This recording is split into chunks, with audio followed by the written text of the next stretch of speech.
Здравствуйте, уважаемые друзья! С вами юрист Валерий Табаков. Сегодняшняя наша встреча 25 июля 2026 года посвящена, опять же, обстоятельствам трагической гибели Ирины Фарион. И, в частности, ответу на вопрос, кого именно я считаю реальным исполнителем этого громкого, резонансного убийства. Друзья, не спешите с выводами. Система уже назначила убийцу, это Вячеслав Зинченко, но мы с вами пойдем другим путем и действительно выстроим линию, которая не совпадает с официальной версией. Сейчас все станет ясно. Не торопитесь, больно не будет. Усаживайтесь поудобнее, наливайте себе чай, кофе, берите попкорн. Наверное, для вас это будет достаточно неожиданно и поучительно. Итак, вперед!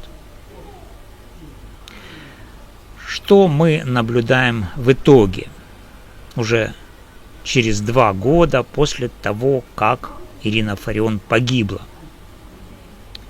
Мы наблюдаем, продолжаем наблюдать в итоге классическую языковую войну.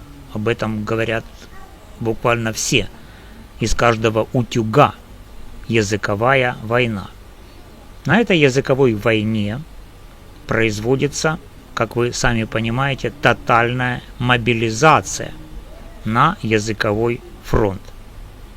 Я не думаю, что вы с этим не согласитесь, да? Если есть война языковая, если есть фронт языковой, то значит есть и мобилизация. И это, друзья, я считаю, не метафора.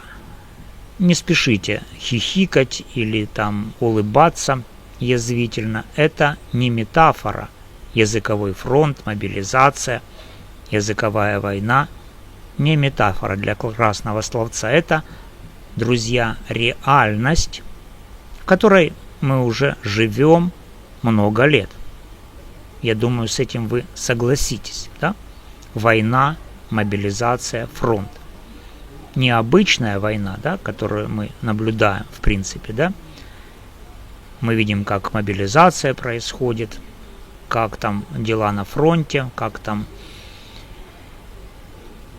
новые рода войск создаются, как там дроны летают, как там баллистика, ну, все как положено, да. Здесь фактически то же самое, только в языковом плане.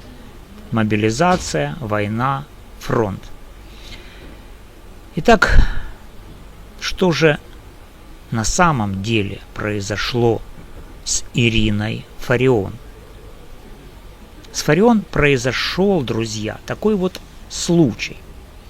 Она, используя свое главное оружие, украинскую мову, держала языковой фронт. Держала долго, держала упорно, держала громко. Годами она стояла на передовой этого языкового фронта, вела непрерывный огонь словами, постановлениями, проектами законов, жалобами в Конституционный суд, публичными заявлениями. Держала.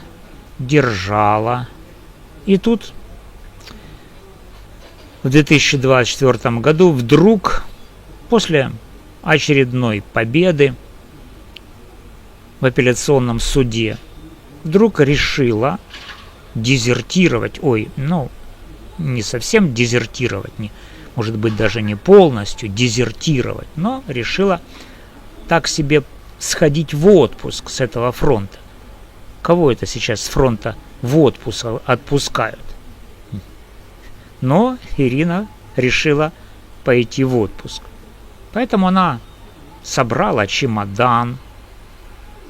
Ну, не для того, чтобы поехать там на вокзал в Россию, да, там. Собрала чемодан, собрала вещи, взяла паспорта, вызвала себе транспорт. Все как обычно, человек устал на фронте. Человек решил отдохнуть. Человек решил на время выйти из строя. Просто взять и пойти в отпуск. Но, друзья, вы же знаете, что за ней следили. То есть она была под колпаком у СБУ, целых 4 уголовных дела. И, кроме всего прочего, был настоящий агент в панамке, Патагония и в очках. За ней очень внимательно следили.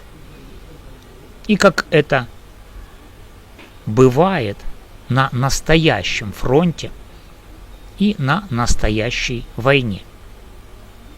На передовой стоят одни бойцы, а сзади, сами понимаете, заградотряд. Я не хочу сказать, что этот заградотряд – это Институт национальной памяти или там технибок с командой, но командир этого языкового фронта не дал разрешения Фарион куда-либо отлучаться в отпуск. Никакого приказа на отпуск Фарион он не подписал, никакого согласия не давал. И происходит следующее. Наблюдатель от ТЦК, мовного ТЦК, представитель главнокомандующего языкового фронта заметил движение Фарион, которые не отвечают уставным требованиям. Он зафиксировал попытку самовольного оставления позиций и сразу же дал сигнал: боец мовного фронта идет в СЗЧ. То есть самоволку. Вы же, друзья, прекрасно понимаете, что в самоволку идти никак нельзя. Фронт есть фронт. Война есть война. Мова – это зброя. Мова – это кордон. Какая самоволка? Какой отпуск на войне? Самоволка – это предательство. На войне самоволка карается. И, друзья, происходит то, что должно происходить. Этот представитель главнокомандующего в панаме и в очках дает сигнал вертухаю, мовному вертухаю. Их много. Есть в Ивано-Франковске, есть во Львове. Там есть кому этим заниматься. И вот, я хочу сказать, что есть и всеукраинский вертухай, мовный омбудсмен. Но главный он или не главный, кто его знает. Короче, вот этот вертухай видит, что человек, боец мовного фронта, пытается пересечь установленные границы зоны.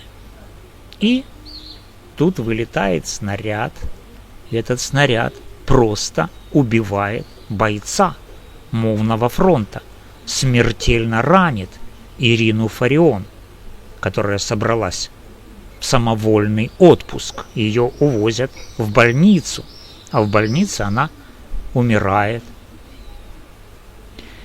Ничего необычного в этой войне не произошло. Боец бросил оружие, попытался уйти, и заградительный отряд выполнил свою работу четко, по уставу, без лишних слов. Поэтому, друзья, поймите простую вещь. Если вы уже находитесь на фронте, на мовном фронте, и вдруг вы собрались самовольно уйти в отпуск, вас никто не отпустит. За вами следят. У вас есть мовный омбудсмен.